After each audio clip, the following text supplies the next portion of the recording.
Santo. Amém. Pai nosso que estais nos céus, santificado seja o vosso nome. Venha a nós o vosso reino, seja feita a vossa vontade, assim na terra como no céu. O pão nosso de cada dia nos dai hoje. Perdoai-nos as nossas ofensas, assim como nós perdoamos a quem nos tem ofendido. E não nos deixeis cair em tentação, mas livrai-nos do mal. Amém. Santa Maria, Mãe de Deus, rogai por nós. Glorioso São José, rogai por nós. Em nome do Pai, do Filho e do Espírito Santo. Amém. Meus queridos irmãos e irmãs em Cristo, nós estamos aqui para o nosso segundo vídeo de perguntas e respostas. Lembrando sempre que eu estou atento às perguntas que vocês fazem, que vocês fizeram, especialmente durante os dias em que as aulas foram reprisadas, e fiquei muito feliz com a participação de todos vocês, com aqueles que teceram comentários tão elogiosos com relação ao nosso curso, que é tão simples. Como eu disse no princípio, eu chamei de noções porque eu acredito que precisaria de muito mais aprofundamento para ser uma introdução, quanto mais um curso sistemático de história da Igreja. E na minha condição de mero estudante e de não ser especialista em nada, apenas me propus a facilitar um pouquinho para ajudar aqueles que não tinham acesso ou mesmo noção de quão profunda, importante e ampla é a história da Igreja. Esse foi e continua sendo o meu objetivo, de ajudar as pessoas a compreenderem melhor esse assunto, que creio que seja da maior importância, de nós cristãos conhecermos a Igreja. Nós lemos ontem a carta de São Inácio aos Magnésios.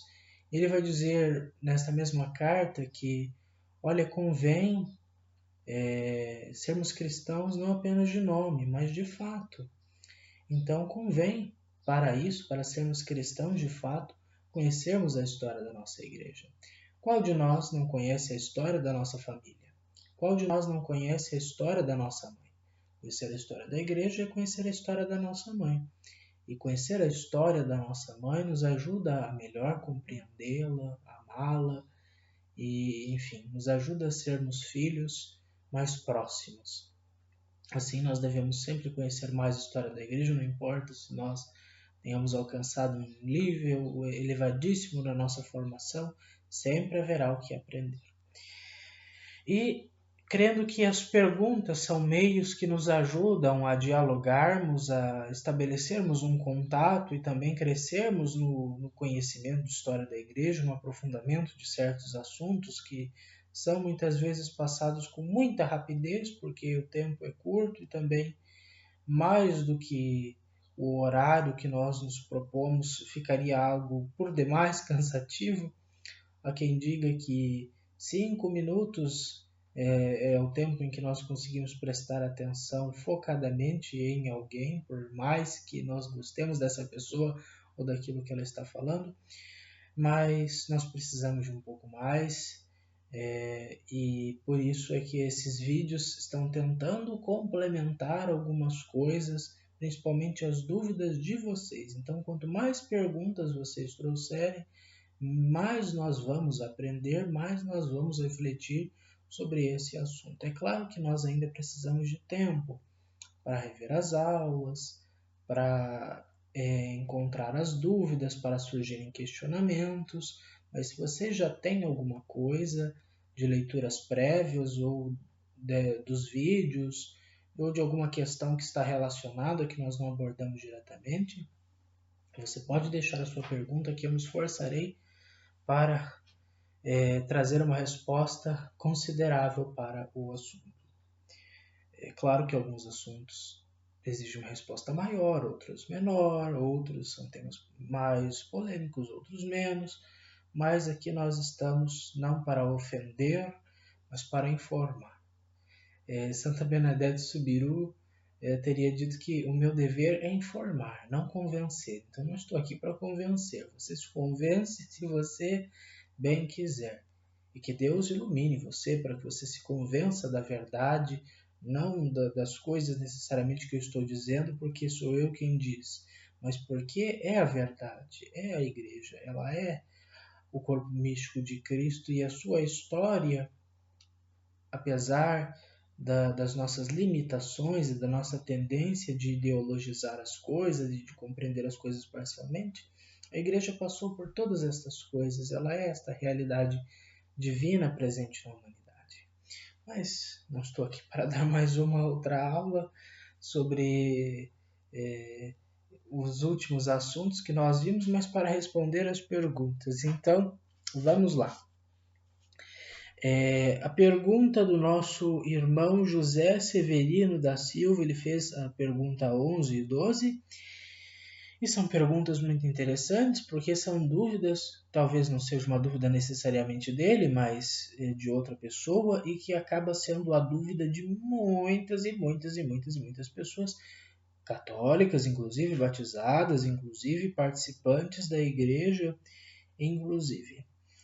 E que talvez tenha sido um dia a minha dúvida ou a sua dúvida. O termo igreja é o mesmo que religião? Nosso irmão pergunta, e nós respondemos que, de certo modo, sim, e de certo modo, não. Mas vamos começar com o de certo modo, não. Através da sociologia, através da antropologia e das ciências modernas, contemporâneas, nós chegamos a uma certa distinção entre religião e igreja. Se você for estudar um pouquinho a história das religiões, religião comparada, essas coisas, você vai encontrar uma diferença entre esses dois termos, né? Igreja e religião. Sabemos que igreja quer dizer assembleia e religião vem a questão de religar, né? De nos religar a Deus. Então, há quem considere hoje em dia religião como uma matriz, um conjunto de crenças que são partilhadas por determinados grupos religiosos. Então, religião seria para estas pessoas, para esses intelectuais, o cristianismo considerando todas as denominações religiosas que se dizem cristãs.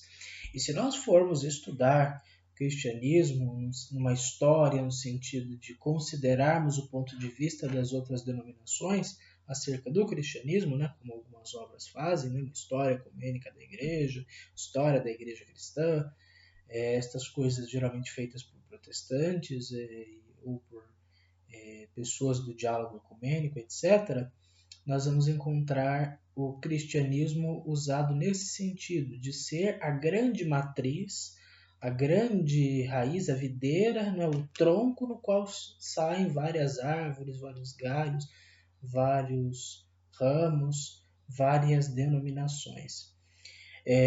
Nós temos, de um lado, então, dentro daquilo que se chama de cristianismo, a Igreja Católica, atualmente, né, como talvez a maior denominação cristã.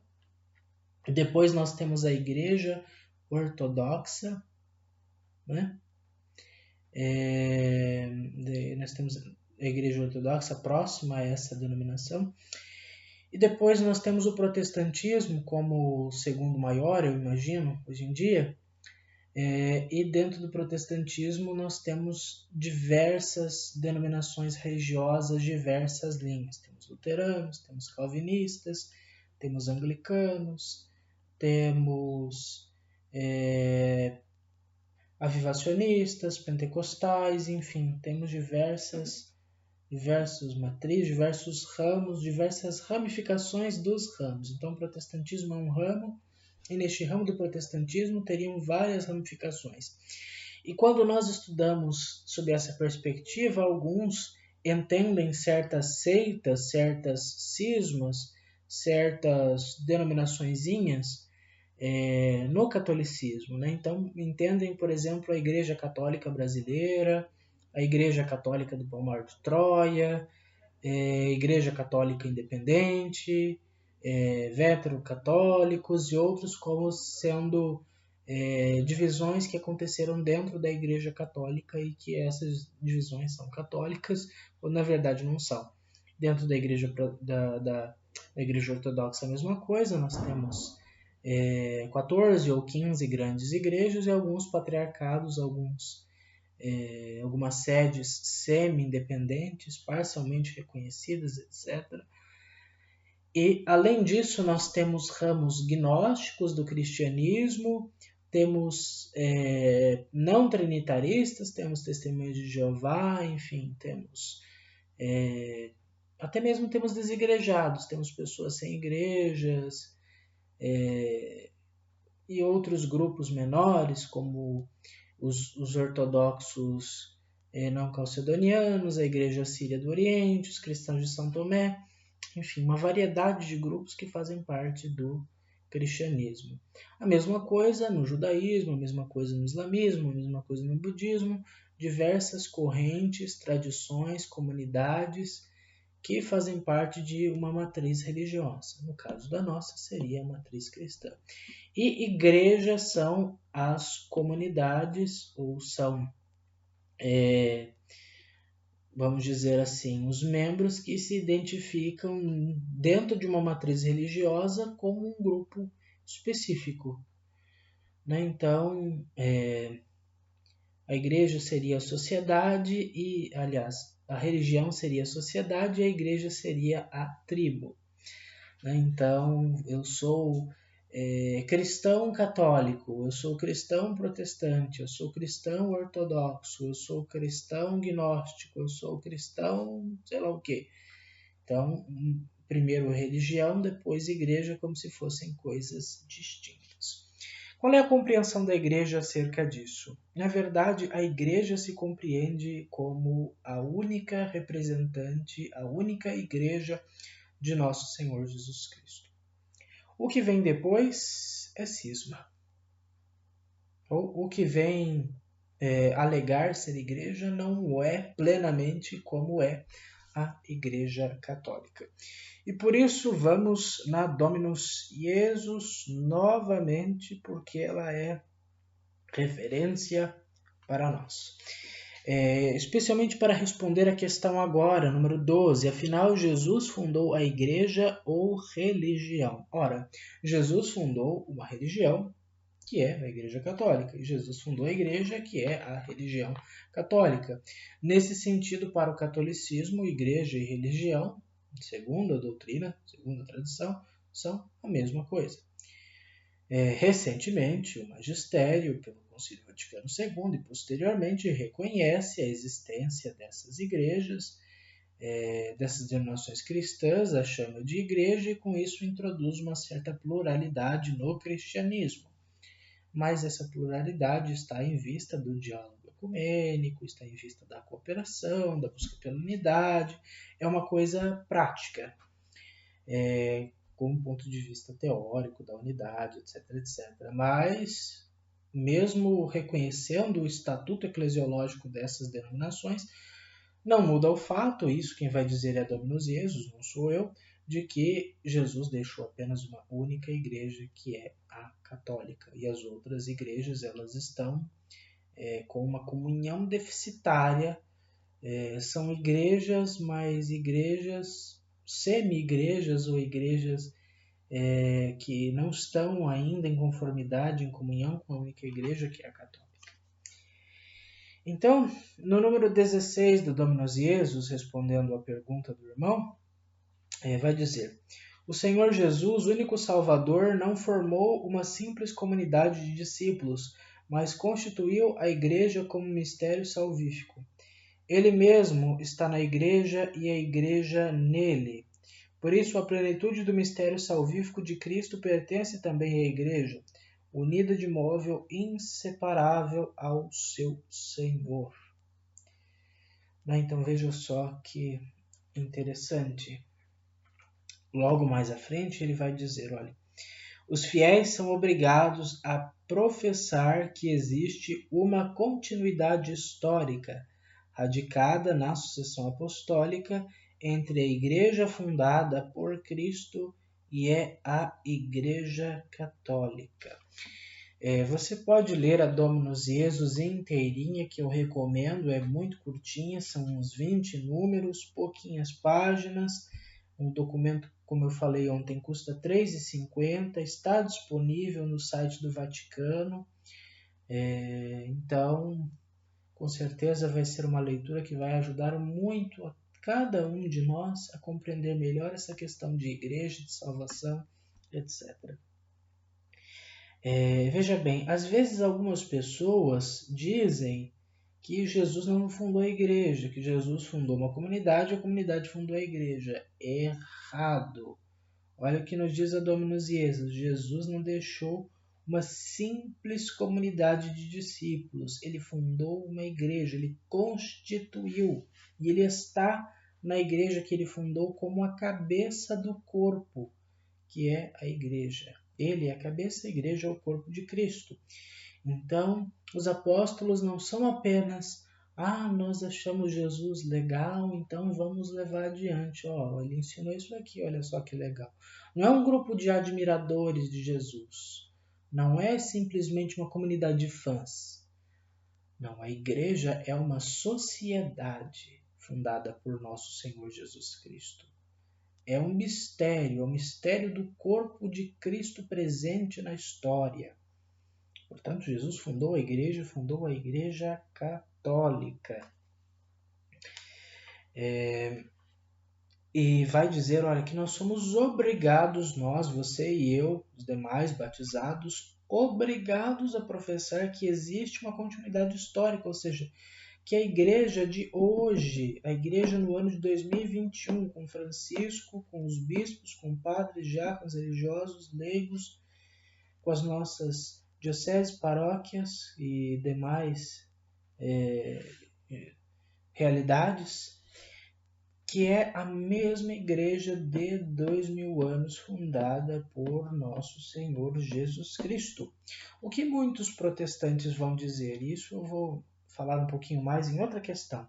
Na verdade, Jesus, ele fundou uma igreja sim, mas é a igreja primitiva, é a igreja dos primeiros cristãos. Essa igreja primitiva, a igreja dos primeiros cristãos, não era a igreja católica, era simplesmente a comunidade dos discípulos de Jesus, né, das pessoas que andaram com ele e que foram dando seu testemunho lá, como está nos Atos dos Apóstolos. E de repente, quando veio Constantino e depois quando veio Teodósio, o Papa São Leão Magno, etc., quando caiu o Império Romano, aí surgiu a Igreja Católica. Então a Igreja Católica teria surgido no ano de 300, 400, 500, mas ela não surgiu com o nosso Senhor Jesus Cristo na visão destas pessoas. O que é absurdo. Como é que de repente essa igreja primitiva, essa igreja pré-nicena, como alguns chamam, enfim, os nomes são muitos, como é que esta igreja virou católica? Ou como é que surgiu a igreja católica do nada e de repente desapareceu essa igreja anterior? Não explicam, não conseguem explicar, porque não há como explicar fora desta realidade de que a igreja é a igreja católica, os apóstolos católicos, os discípulos católicos, os mártires dos primeiros séculos católicos. Não há como explicar, não há como entender. De repente, tudo se tornou... A igreja católica surgiu como uma grande instituição do zero, do nada, de cristãos anônimos. De repente, a comunidade de Roma tomou o poder e submeteu todas as igrejas a ela. Não é assim. Nós sabemos que não é assim.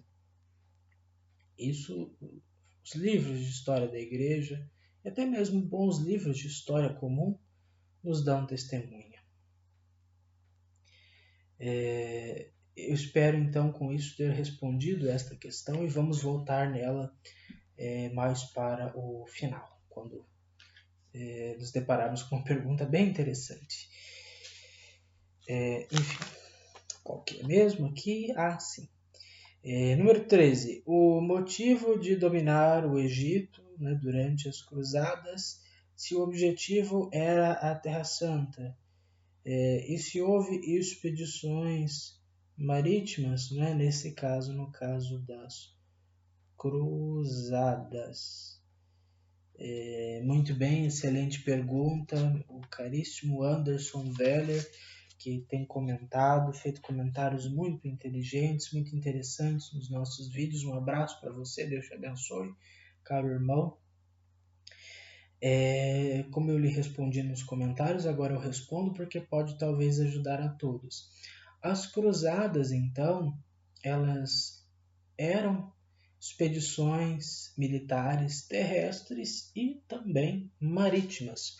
Porque se nós analisarmos, nós vamos perceber com os mapas das cruzadas que nós temos, que as cruzadas, boa parte delas, elas tomaram a rota através da Itália pelo mar Mediterrâneo, né? Então atravessavam o mar Mediterrâneo, que era a maneira mais prática, mais eficaz de se chegar ao Oriente, ao invés de ter que cruzar boa parte da Europa, era bem mais prático atravessar o mar Mediterrâneo.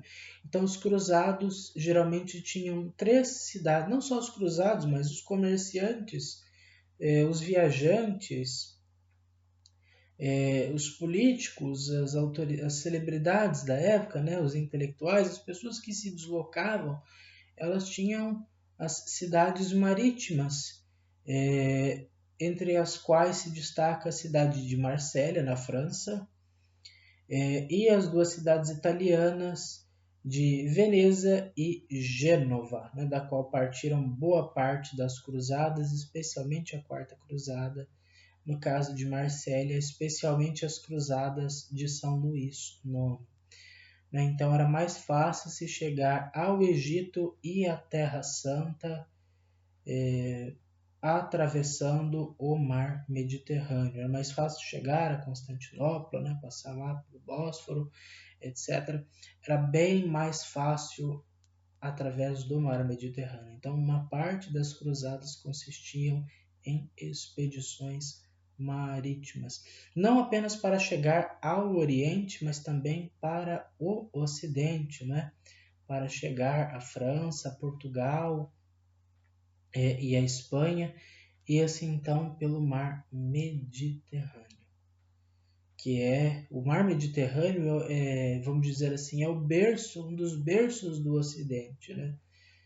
Nós sabemos que a Palestina, Israel, é tocada pelo mar Mediterrâneo, e toda a Grécia, não é? A Grécia insular, a Grécia continental, toda tocada pelo mar Mediterrâneo, a Itália, o norte da África, o sul da Europa, a Europa, então, o Império Macedônico, primeiramente, e depois o Império Romano, eles se expandiram graças ao mar Mediterrâneo. Com certeza, se o mar Mediterrâneo não existisse, teria sido muito mais difícil a ocupação, a dominação de toda a Europa e de toda aquela parte do mundo conhecido. Então, boa parte daquele mundo antigo ocidental orbitava no mar Mediterrâneo, e isso ainda acontecia no tempo das cruzadas. Então, era o meio de se locomover mais rápido entre a Europa, a África e a Ásia, era o Mare Nostrum, era o mar Mediterrâneo, o grande mar Mediterrâneo. Então, no número 14 e 15, que são perguntas muito parecidas, nós temos primeiramente feita uma pergunta por um irmão de que a leitura da Suma Teológica serve para os leigos. E depois ele pergunta se a leitura da Suma é muito difícil. Bom, meu caro irmão, a leitura da Suma Teológica ela pode sim ser feita para os leigos, porque ela foi escrita com o objetivo de ser um grande manual de teologia, né? Ser um manual introdutório para as questões teológicas, né? E infelizmente é um manual incompleto porque o próprio Santo Tomás não terminou de escrever. mas ele deixou alguns textos que foram publicados depois, chamados de suplemento, né? Além da Suma Teológica, das 5 grandes partes da Suma Teológica, né? É a prima pars, prima secunde, secunda secunde, prima segunda secunda e tercia pars. Além dessas partes, nós temos o suplemento, que vai então dar o fechamento, entre aspas, da obra, mas é uma obra que serve para ser lida, mas é uma obra, respondendo já à pergunta 15, é uma obra difícil, é uma obra exigente. Então, não recomendo. Se você é um recém-convertido, não é a obra para você ler no momento. Se você tem suas dificuldades com a leitura, se você não teve um contato com a filosofia, ou se você não tem um contato com esse estilo de leitura própria da igreja e própria de autores medievais, esse estilo argumentativo do São Tomás, talvez você possa utilizar-se de algumas ferramentas que vão te ajudar a compreender melhor Santo Tomás, a ser introduzido a essa obra e ao pensamento de Santo Tomás. Nós temos recentemente, eu deixei em casa, mas é a introdução à Suma Teológica do Monsenhor Martin Grabman, que é uma obra que foi publicada, acho que pela Calvária Editorial recentemente, um livro curto, Introdução à Suma Teológica, e que está disponível em PDF, se alguém precisar, eu acho que posso disponibilizar, que está lá no site da Alexandria Católica. Então, é um dos meios. Também há várias introduções ao pensamento de Santo Tomás de Aquino, né, como a do Frederick Copleston, como a do Padre Hugon, e outras obras. Existe também a Suma Teológica em forma de catecismo, né, de um padre francês que a publicou. Acho que se você quer ler a Suma, talvez você possa começar lendo a Suma em forma de catecismo, porque daí vai estar tudo sintético, tudo bem organizado, resumido, e você já vai poder ter uma noção do conteúdo geral da Suma Teológica a partir dessa obra. Suma Teológica em forma de catecismo. Então, está disponível nas livrarias e também em PDF. Além disso, há cursos de introdução à Suma Teológica. Existe um curso, acho que é um curso do Padre Paulo Ricardo, né? O professor Carlos Noguet também disponibilizou, e acho que um desses cursos da Hotmart também, sobre a introdução à Suma Teológica. Enfim, existem alguns cursos aí online, pagos e alguns livres, que te dão uma introdução à Suma Teológica e que te ajudam a ler.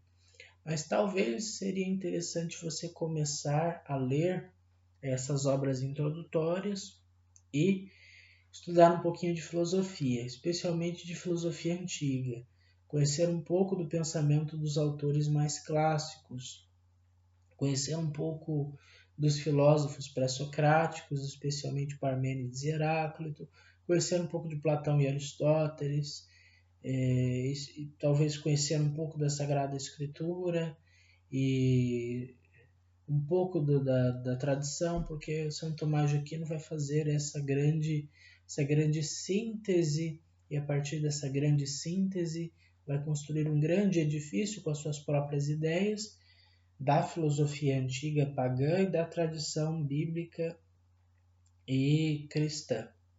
E também vai amalgamar outros elementos de outras filosofias, e vai construir a sua grande Suma Teológica. Então, é uma obra exigente, meu caro irmão, mas que pode ser lida com muito esforço, com muita dedicação.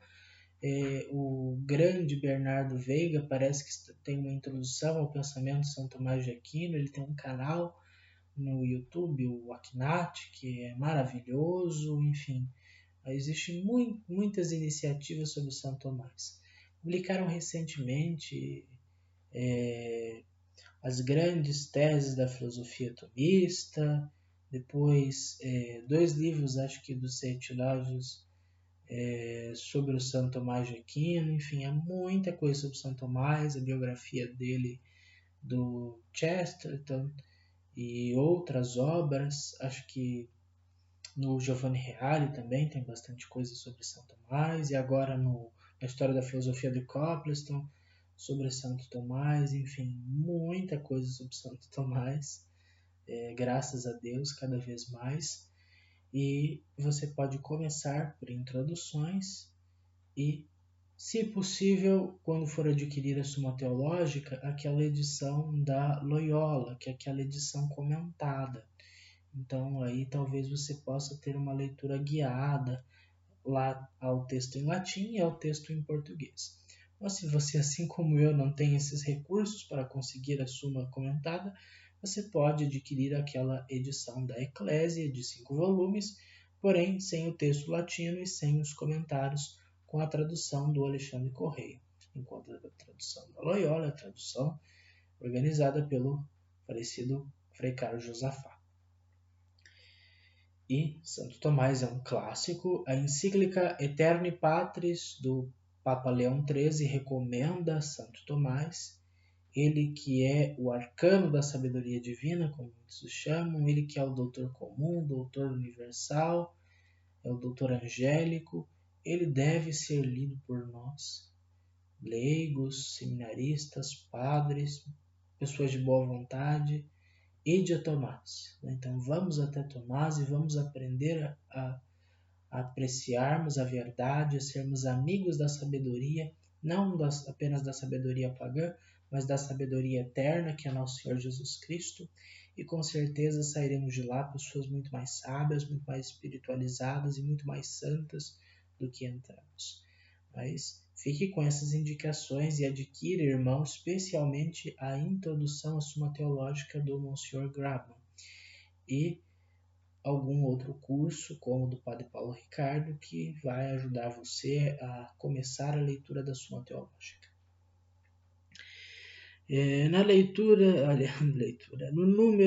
Na questão 16. Por qual motivo Lutero tirou 7 livros da Bíblia? Ah, minha cara irmã que me fez esta pergunta, que o seu nome eu não anotei por descuido, mas eu sei que foi uma mulher que me fez esta pergunta, numa das aulas mais recentes. Agradeço a você, irmã, que me perguntou. E não é uma resposta simples de ser dada, mas é uma resposta muito necessária e precisamos considerar várias coisas.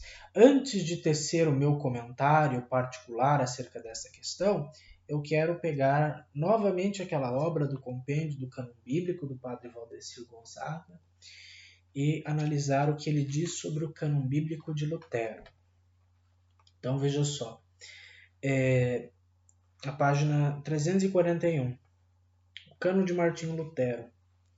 Para o Antigo Testamento, ele colocou os 24 livros da Bíblia hebraica, sempre lembrando que alguns são duplos, e os 12 profetas menores são contados como sendo um livro apenas, sendo enumerados de 1 a 24, e deixou todos os deuterocanônicos do Antigo Testamento num apêndice entre o Antigo Testamento e o Novo Testamento, sem numeração e sem um título para o conjunto. Apenas os separou, mas os deixou no conjunto do Antigo Testamento. Judite, Livro da Sabedoria, Tobias, Eclesiástico, Baruque e Macabeus, acréscimos para Esther e Daniel. Lutero também era da opinião de que os livros de Esther, Crônicas e Eclesiastes não deveriam constar entre os canônicos do Antigo Testamento, mas em sua edição do Antigo Testamento, já em 1534, aderindo à opinião de Karlstadt, ele os deixa entre os livros protocanônicos. Depois eu vou voltar a ler mais um trechinho que vai falar sobre o cânon do Novo Testamento. Isso mostra muito da personalidade das ideias de Martinho Lutero. Então, Se nós lermos este livro e nós lermos qualquer outro livro sobre o cânon bíblico, como o do professor Alessandro Lima, que é um livro maravilhoso sobre o cânon bíblico, nós vamos entender que Martinho Lutero ele levou as suas próprias convicções a ponto de quebrar uma questão que já estava muito bem dividida e muito bem compreendida, né, que é a questão do cânon bíblico. Então, já há muitos séculos que não se havia uma discussão e todos pareciam concordar sobre a questão de quais livros formam as Sagradas Escrituras. Ora, os 73. 46 do Antigo Testamento e 27 do Novo Testamento.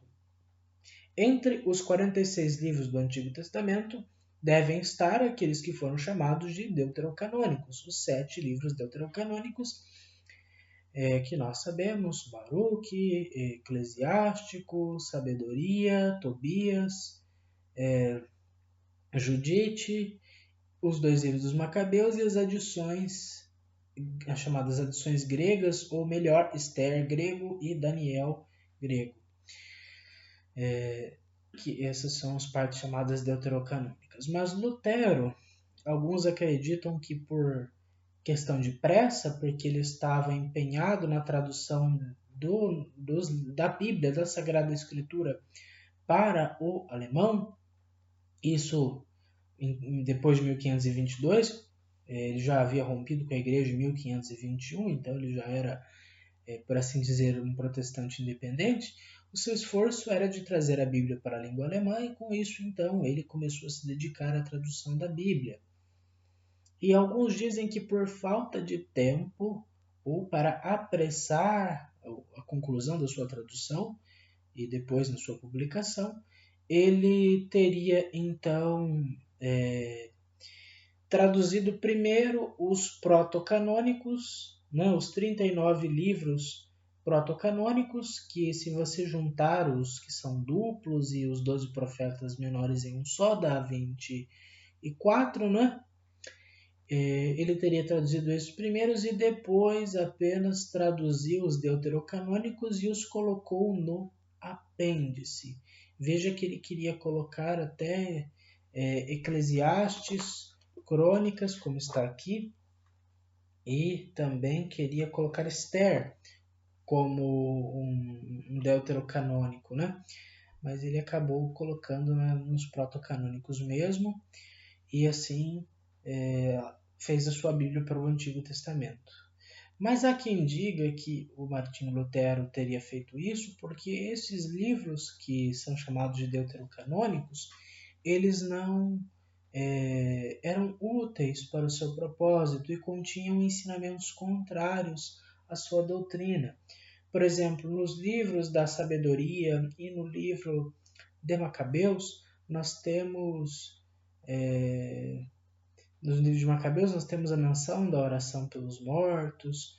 No livro da Sabedoria nós temos a questão da ressurreição de uma forma diferente daquela que Martinho Lutero comportava. Nós temos no Eclesiástico também a questão de oração pelos mortos e certas considerações que não estavam de acordo com o judaísmo que definiu o cânon judaico, né? As histórias de Tobias, Judite, como fantasiosas, né?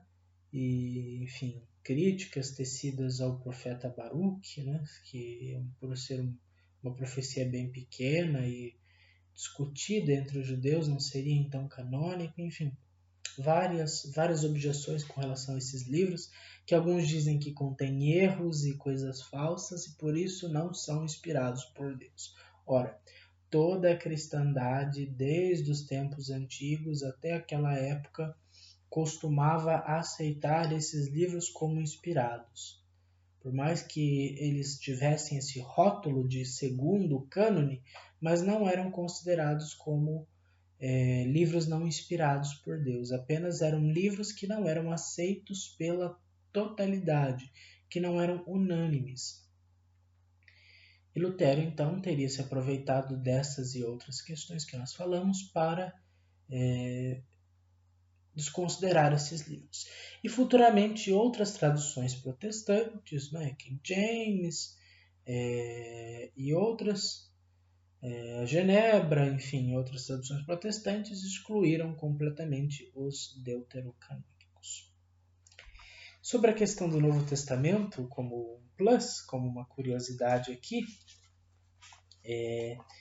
veja só como ele se referia a alguns livros do Novo Testamento.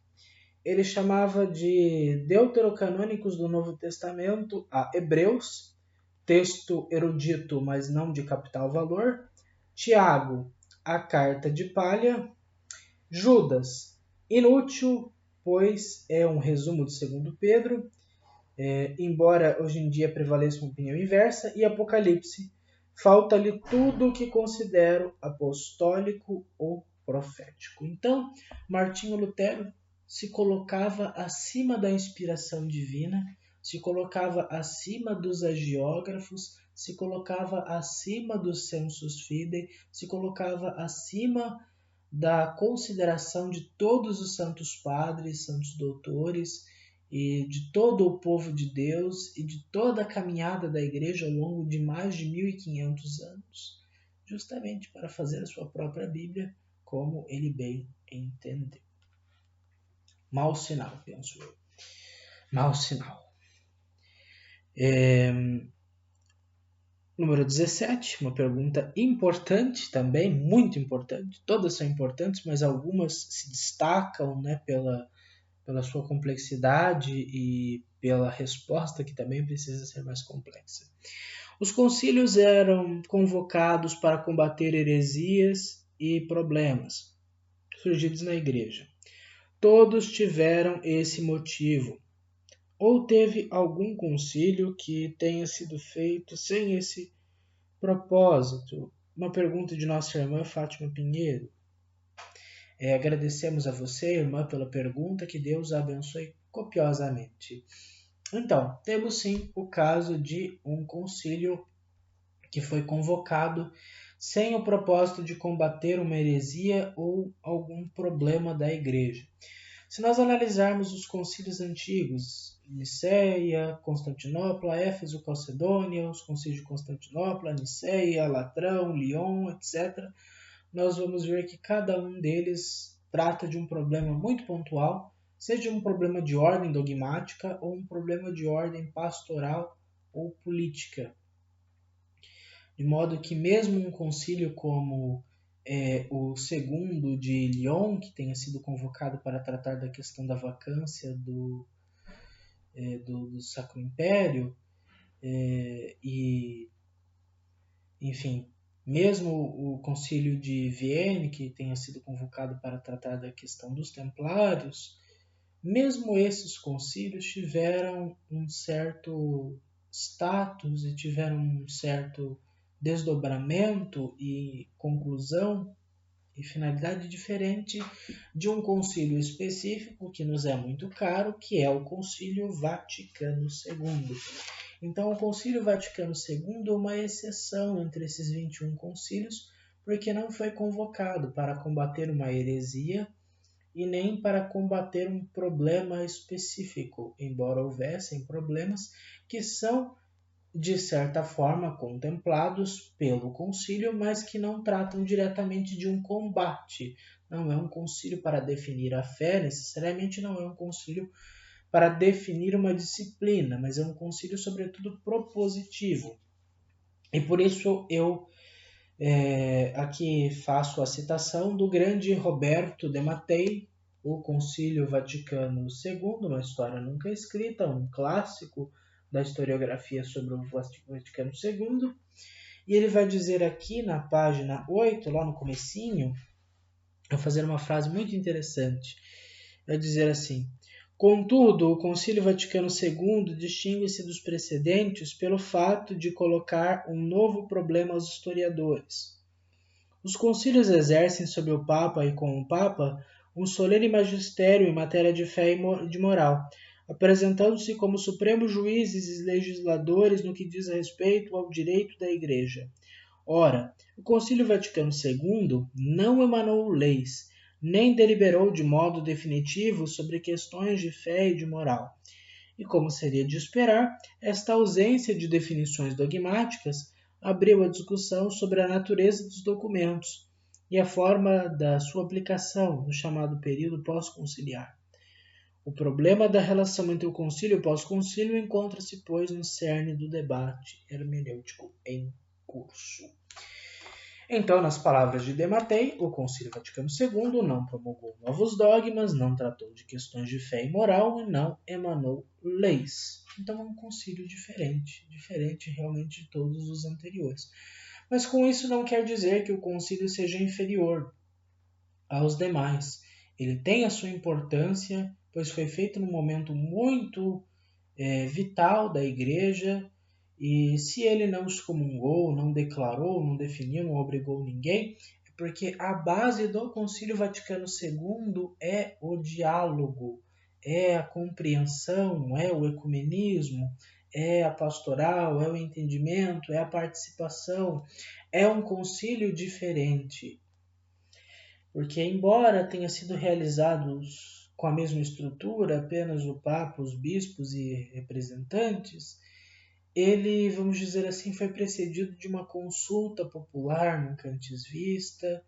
Ele contou muito com o aspecto da colegialidade dos bispos, nas suas conferências episcopais, nos seus continentes.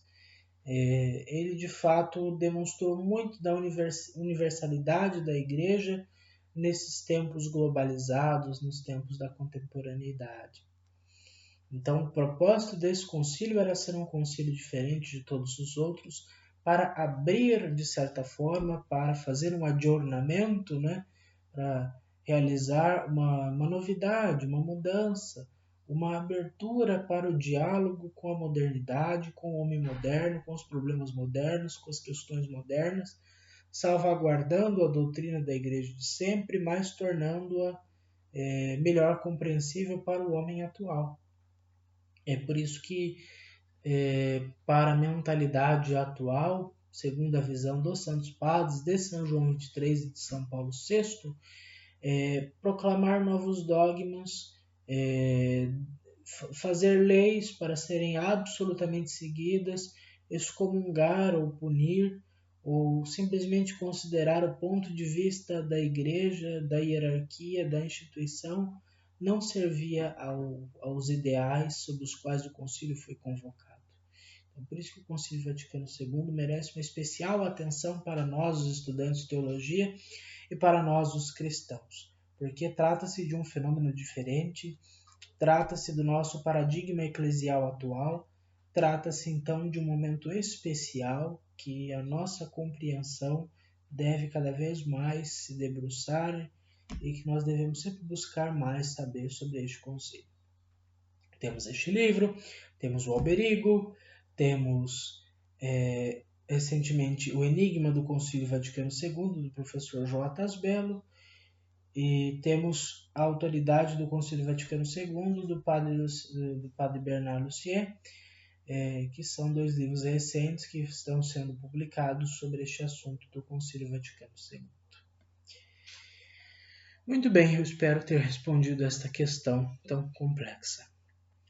E no número 18, pergunta ao irmão Marco Aurélio Alves se algum apóstolo esteve na China. Pergunta curiosa, pergunta bastante curiosa. E, segundo algumas tradições, sim, quem esteve na China foi o apóstolo São Tomé. O mesmo apóstolo São Tomé teria estado na Índia e teria ido talvez até o Japão, e na sua ida para a Índia teria tirado um tempinho e também evangelizado a China.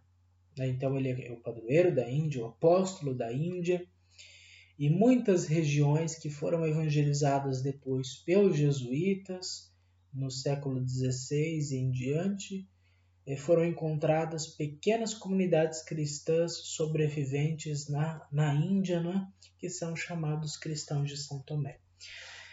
E esses grupos religiosos ainda existem, né? E entre eles nós temos a Igreja Católica Sírio-Malabar e a Igreja Católica Sírio-Malancá, que são duas igrejas católicas orientais suiures que compõem a Igreja Católica como um todo. As duas têm os seus cardeais, têm os seus patriarcas, têm os seus ritos próprios e têm origem com a pregação do apóstolo São Tomé na Índia. Se você quer saber da vida dos apóstolos e dos primeiros mártires, aqui está a grande obra de referência, a Legenda Áurea, do Beato Jacopo de Varazzi, né? Ou chamado Tiago de Voren, que é o autor, o agiógrafo, aquele que compilou várias histórias de um gênero literário chamado legenda, né, ou lenda, que não quer dizer mentira.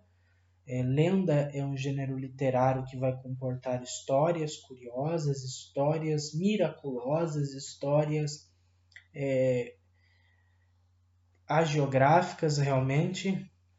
Ele vai falar muitas coisas sobre Jesus, sobre Nossa Senhora, sobre os apóstolos e sobre os grandes mártires e alguns grandes santos da igreja até a época de São Francisco de Assis, no século XIII. Então, esta obra é chamada de um dos best-sellers da Idade Média. Então, juntamente com a Divina Comédia e a Imitação de Cristo, é um dos livros mais lidos desde então.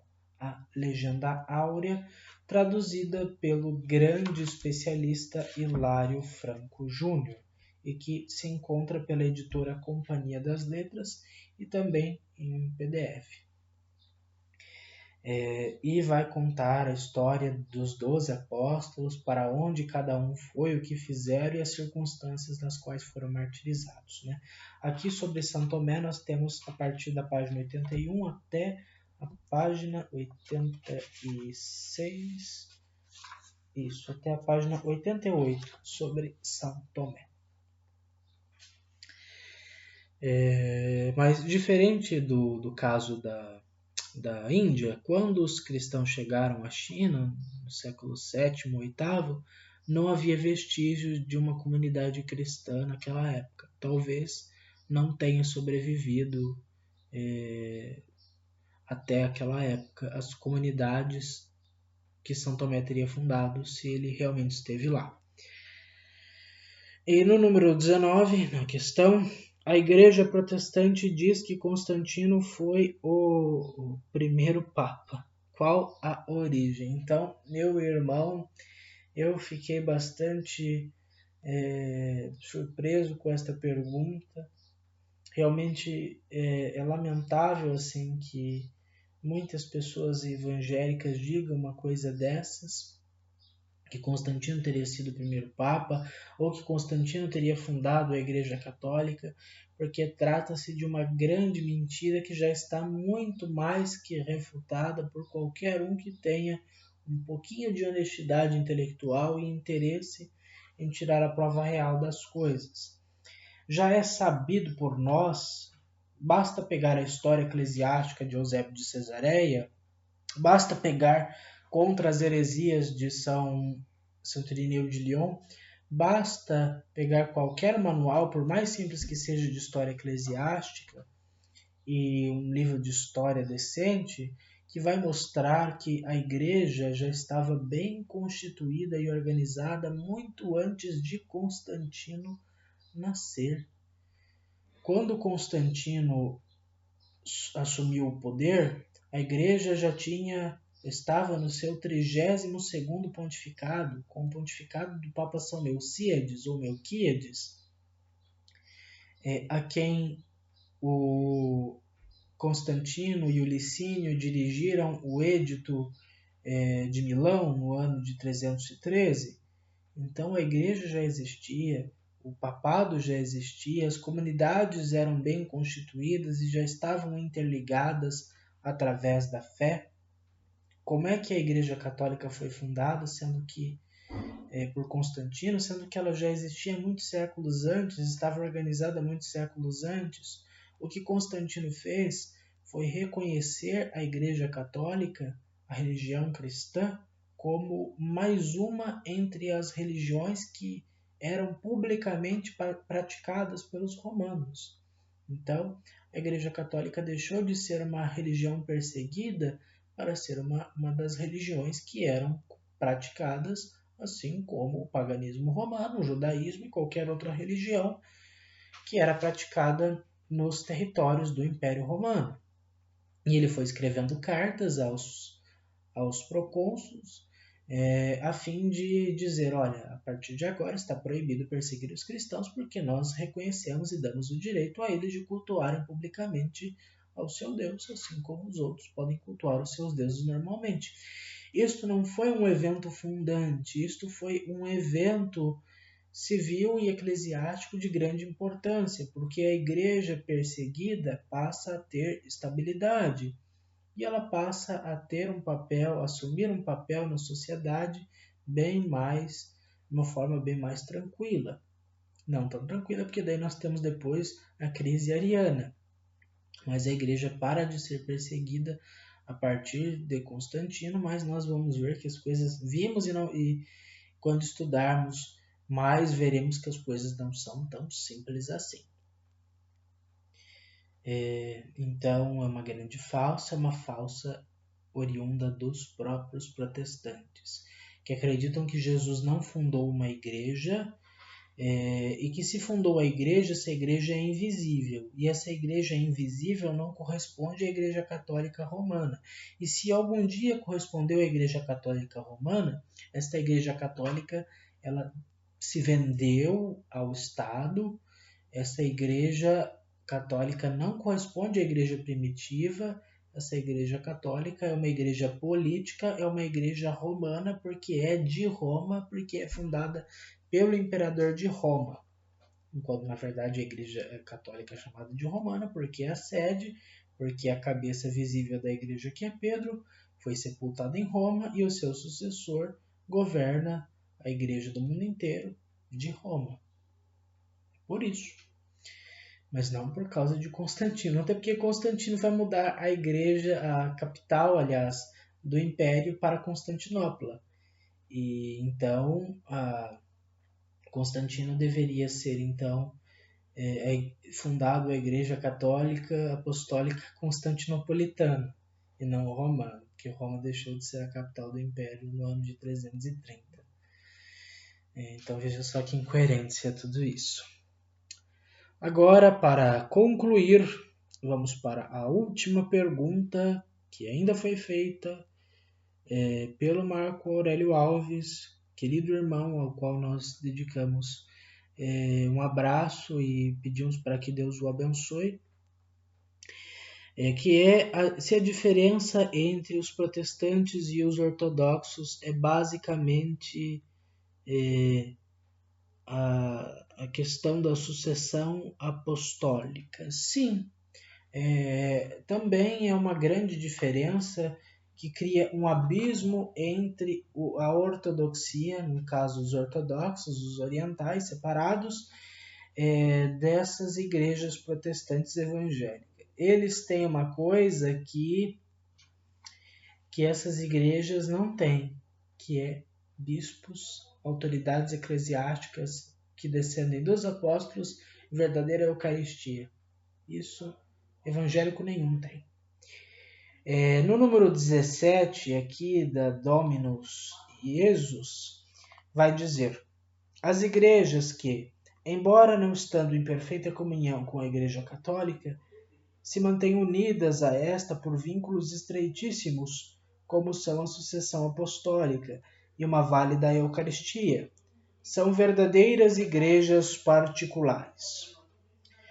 Por isso também estas igrejas está presente e atua a Igreja de Cristo, embora lhes falte a plena comunhão com a Igreja Católica, enquanto não aceitam a doutrina católica do primado, que por vontade de Deus o bispo de Roma objetivamente tem e exerce sobre toda a Igreja. As comunidades eclesiais, ao invés, que não conservaram um válido episcopado e a genuína e íntegra substância do ministério eucarístico, não são igrejas em sentido próprio. Os que, porém, foram batizados nessas comunidades estão pelo batismo incorporados em Cristo e, portanto, vivem numa certa comunhão, se bem que imperfeita, com a Igreja. Então, uma coisa são os ortodoxos. Os ortodoxos, como diz aqui a Dominus Jesus, eles são igrejas particulares, ou seja, o Patriarcado de Constantinopla, o Patriarcado de Moscou, o Patriarcado de Antioquia, o Patriarcado da Grécia, o Patriarcado da Bulgária, todos esses patriarcados, todas essas igrejas independentes que são representadas pelo Patriarca de Constantinopla, o Bartolomeu, são como se fossem arcebispos, patriarcas de arquidioceses ou de patriarcados católicos. Só que a diferença é que eles estão em cisma, a diferença é que eles não reconhecem o primado de poder, não apenas de status de Roma. Eles são como se fossem dioceses separadas, igrejas particulares separadas da comunhão. Então, para eles, basta reconhecer o Sumo Pontífice como sucessor do apóstolo São Pedro e, de fato, como aquele que tem o primado de jurisdição, de governo sobre toda a igreja. E, basicamente, se eles reconhecerem isto, retornarão então quase que plenamente à comunhão com a igreja. Sabe por que digo isso? Porque é isso que essas igrejas orientais católicas fizeram. Isso que a igreja armênia, que nós falávamos ontem, fez. O patriarca da época de 1742 reconheceu o Papa Bento XIV como sucessor de São Pedro, que tem poder para governar todas as igrejas, inclusive a sua porção.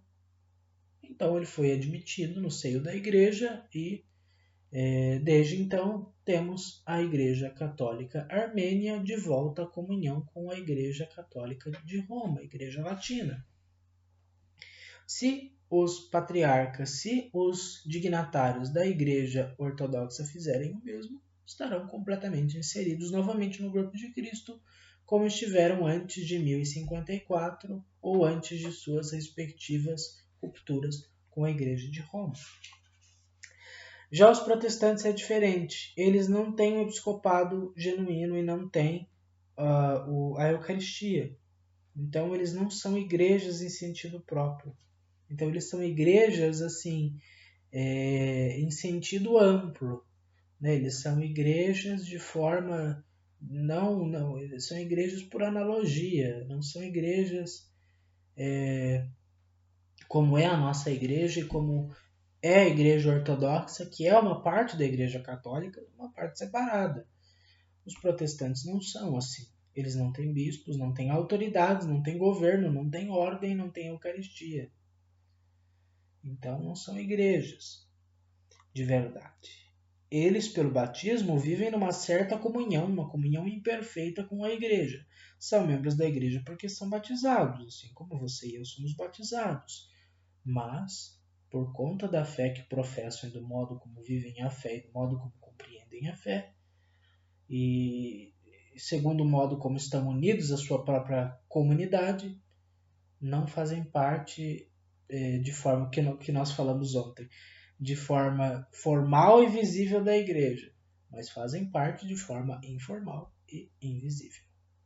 E com isso, então, graças a essa participação, que é uma participação de certa forma indireta, é que eles podem mais facilmente obter a salvação do que aqueles que não são cristãos, não são batizados. Mas, se realmente quiserem ter a plenitude dos meios da salvação, precisam ser reintegrados e assumirem a única e verdadeira Igreja de Cristo, que é a nossa Santa Igreja Católica Apostólica Romana. Rezemos pelo diálogo ecumênico com ortodoxos e com protestantes, especialmente no caso dos ortodoxos, para que voltem para o Santo Padre e, no caso dos protestantes, para que voltem à verdadeira Igreja. A vossa proteção recorremos, Santa Mãe de Deus. Não desprezeis as nossas súplicas em nossas necessidades. mas livrai-nos sempre de todos os perigos, ó Virgem gloriosa e bendita. Glória ao Pai, ao Filho e ao Espírito Santo, como era no princípio, agora e sempre. Amém. Muito bem, meu querido irmão, minha querida irmã, meu abraço a você. Muito obrigado pelas perguntas àqueles que as fizeram. Se você tiver alguma pergunta, alguma dúvida, pode deixar nos comentários dos vídeos, pode enviar para mim pelo WhatsApp. Novamente, repito que meu número é 43 99696 8360 e você pode então entrar em contato comigo que eu vou fazer com que a sua pergunta seja respondida através desses vídeos para facilitar que este conhecimento chegue a todos e criar uma interação maior entre nós, já que a nossa formação propriamente sistemática de todos os dias acabou, mas nós podemos continuar unidos em estudo, em formação, através desses vídeos especialmente. Em nome do Pai, do Filho e do Espírito Santo. Amém. Louvado seja nosso Senhor Jesus Cristo, para sempre seja louvado. Viva Cristo Rei, salve Maria Santíssima, valei-nos São José. Fique com Deus e até breve.